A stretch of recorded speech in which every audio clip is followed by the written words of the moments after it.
Hello everybody, I'm Bets Golden. Thank you so much for joining me today. I am actually here with Nuvo for Nuvoember. Say that 3 times.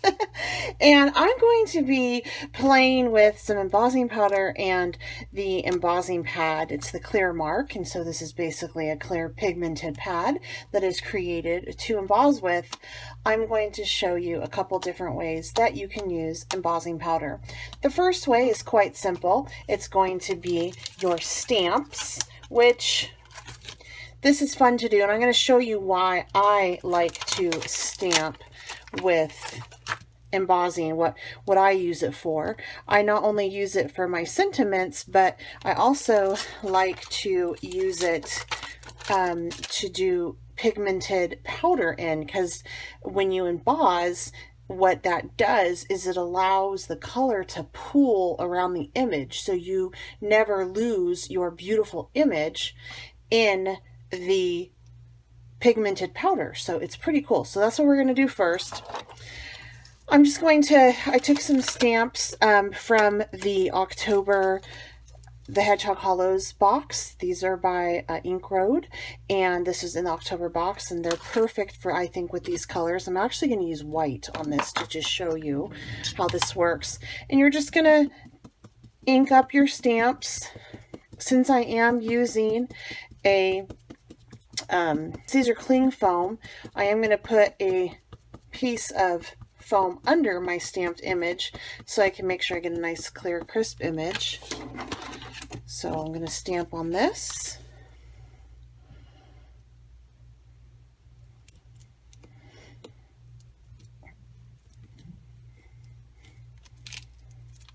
And from here, I'm going to take it over my little teeny tiny catch-all tray, and I'm going to be using the Glacier White. Sprinkle that on. And it's okay if you do it real. I like to do it really liberally. It's better to have too much than not enough and be disappointed when it doesn't all emboss through.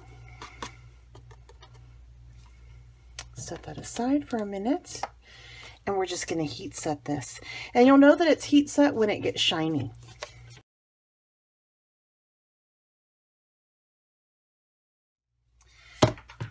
This is beautifully embossed. I don't know if you can tell because it's white on white, but look how shiny and pretty that is. So from here, the reason why I decided to do white on white with a fall image is because I really want my color, my pigmented color, to burst through and pop and shine through. And I just want my embossed lines to be there as a guide. I don't necessarily want those to take center stage. I could have done this with a white, with a black, but I thought that this Glacier White would be so much fun.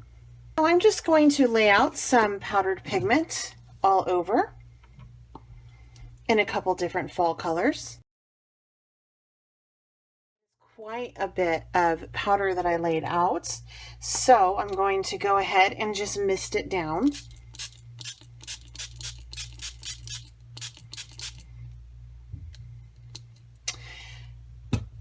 That is so gorgeous. I could actually use that as a background for a card. So if you want to create some fun backgrounds, this is the way to go. Let's move on and just do a general sentiment embossing. And that's pretty straightforward. And from there, I'm going to show you a fun other technique.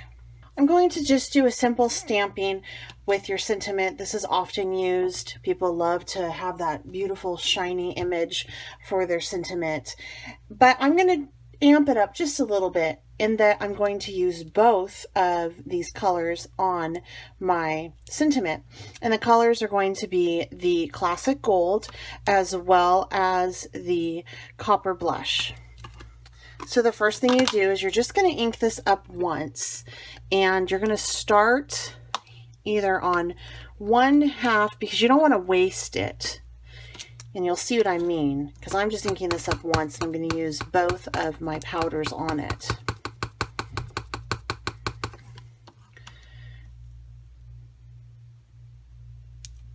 And I'm using whatever spices your pumpkin from that same kit. And so the first one I'm going to use, I'm going to do the gold, and I'm going to do the gold kind of on the top. So I'm just going to do it like so, drop off the excess like this, make sure I get all that excess off, and then tap off my excess back into my container. As to limit cross-contamination, I'm going to now lay out copper.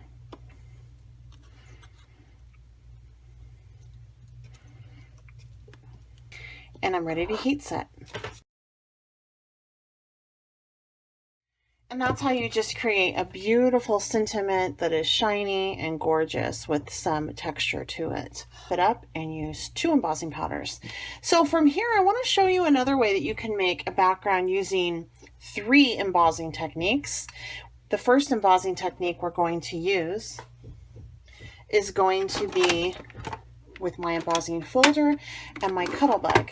So I've taken a sheet of paper that I've already cut down to the base that I'm going to want to use, and I found a beautiful fall embossing folder, and I want to take this side, which actually is going to push the image through, and I'm going to ink this side up with some of my embossing pad.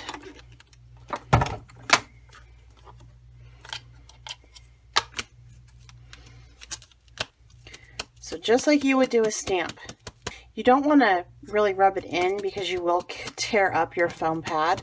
So it's better to kind of tap. I think I have a pretty good coverage there.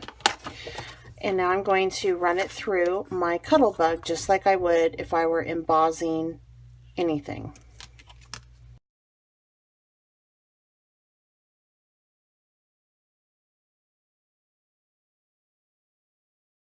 Alright, so I'm going to now lay out some of my embossing powder. I'm going to lay out my embossing powder over this image, and it's going to emboss the bottom half of this, and I'm going to do this in the gold.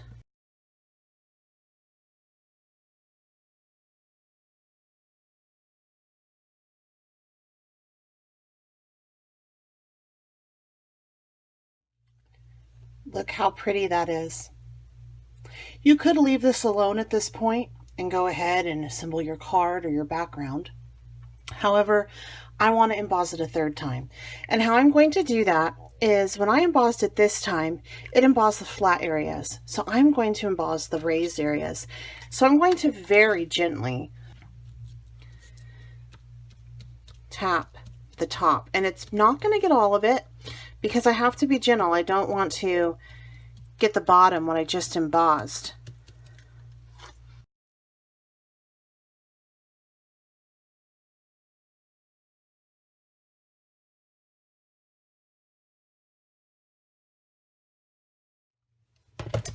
Look at that. So now we have a beautiful background piece that has been triple embossed. Once by the embossed folder, once by the embossing in the gold, and this with the copper on top of those lifted areas, and it's ready to be used in our projects.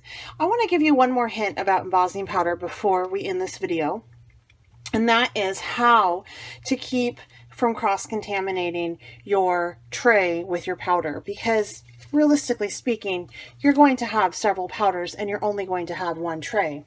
Trying to house more than one tray can get costly, and that's a lot of storage. So what you're going to want to do, and you want to save as much of this as you can, is you're just going to get a little tidy tray like this. I don't even know if this one's still available. And you're going to get as much of that embossing powder as you can into your container. I really like these containers because of the top on this. It kind of holds the tip of my tidy container in here really nicely, so it doesn't go anywhere, but it's big enough to pour it back in. You're going to take a dry, soft brush, and you're just going to brush the rest of it right back into your container. What this does is it gets all of your embossing powder from your tray into your container, and it also allows the container to be ready for the next color. You won't get any cross-contamination. Sometimes people like to use a wet paper towel or cleaner in it, and then they get upset because some of the other powder ends up sticking to it, and as they try to clean it, some of it still stays stuck and they can't get it up and they cross-contaminate their colors. So by doing it like this, use a dry, soft brush, you're good to go for your next embossing adventure. If you're interested in any of these products that I've used, I do have a link down below that you can find them at. If you haven't subscribed to my channel, I really hope that you consider doing so. Make sure that you check out the Hedgehog Hollows and join in all of the wonderful posts, inspiration, YouTubes and blogs that are happening this month with Nuvoember. Nuvoember. I can't even say it right. Anyway, I'm Betsy Golden. Happy crafting.